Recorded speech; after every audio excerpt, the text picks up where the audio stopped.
크리스마스가 코앞으로 다가왔습니다. 이번에는 정말 산타랠리가 올 수 있을까요? 일단 지난주 금요일장에서는 개인 소비 지출 가격 지수, 그러니까 PCE 가격 지수가 예상치를 하회했다. 이 한마디에 지금 시장이 강한 상승세를 보이는 모습이었죠. 네, 물가지표 발표 이후에 바로 반등을 해주면서 지난주 초반에 좀 보였던 약세를 그대로 만회해주는 모습이 나타났는데요.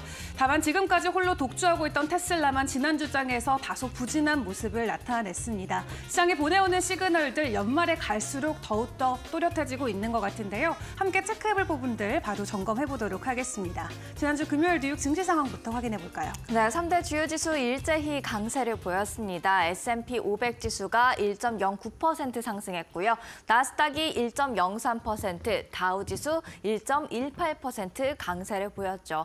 장 시작은 조금은 부진했습니다만 바로 이렇게 강하게 상승 탄력을 받는 것을 확인을 할 수 있는 금요일 장이었습니다. 물가를 보고 환호한 시장이다라고 제목을 달아봤는데요. 11월 개인 소비 지출 PC 가격 지수가 전년 동기 대비 2.4% 오르면서 시장 예상치를 하회했습니다.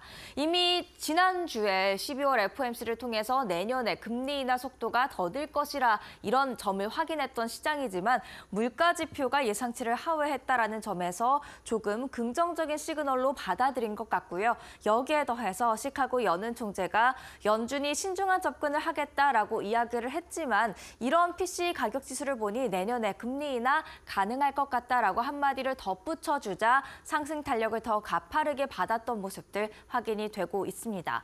그리고 미 정부의 셧다운 우려도 이날 동시에 해소가 됐습니다. 미 의회가 트럼프가 요구했던 부채 한도를 뺀 예산안을 처리했고요. 이로써 셧다운 모면하는 모습이었습니다. 이 임시 예산안은 내년 3월까지는 지금 정부가 유지될 수 있도록 도울 예정입니다.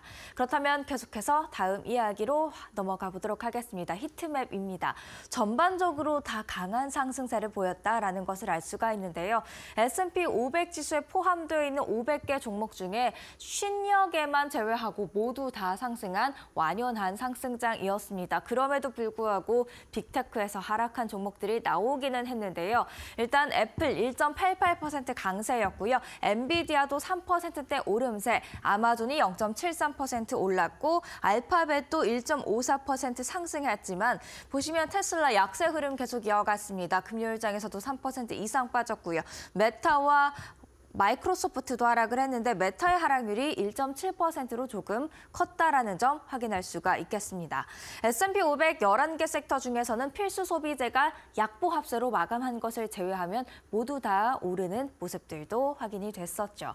그렇다면 빅테크 이슈로 넘어가 볼까요?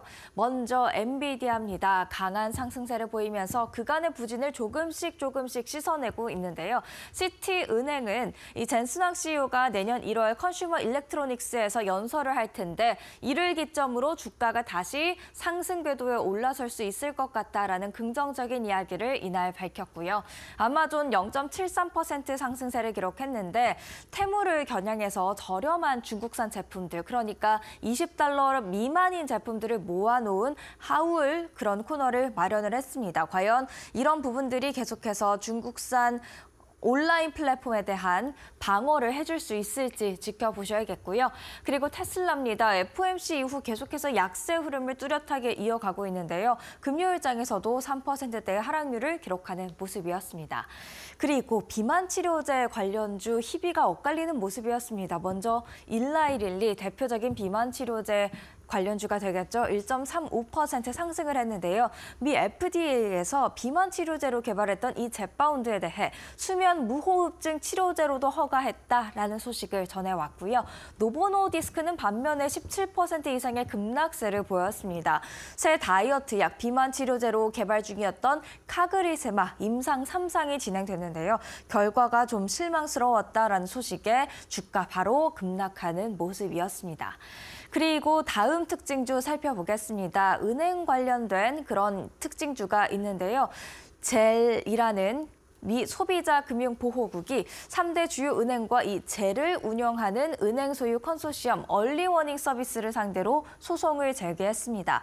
그 소송의 이유는 젤 네트워크에서 사기를 막기 위한 적절한 보호 조치를 제공하지 않았다라는 건데요. 이렇게 같이 소송에 묶여서 걸려 있었지만 그럼에도 불구하고 일단 금리 인하 시그널에 더욱더 주목을 했는지 3대 주요 은행 JP모건, 뱅크 오브 아메리카, 웰스파고 모두 다 오름세를 보였던 금요일 장이었습니다. 향후 이 젤 관련된 소송이 어떻게 진행되고 또 3대 주요 은행에는 어떤 영향을 줄지는 체크를 해볼 필요가 있을 것 같습니다. 또 다른 특징주 준비가 돼 있습니다. 워런 버핏의 픽입니다. 워런 버핏이 이 세 가지 종목에 대한 지분을 확대했다라는 소식이 들려왔는데요. 옥시덴탈 페트롤리움 지분 확대했다고 합니다. 그래서 그 소식에 주가 금요일장에서 3.9% 상승했는데요.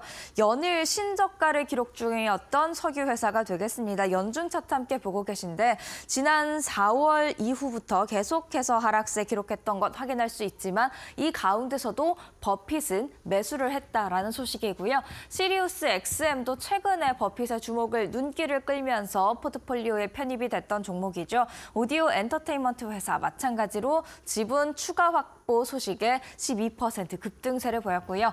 베리사인 인터넷 도메인 관련주가 되겠습니다. 2.8% 강세를 보였습니다.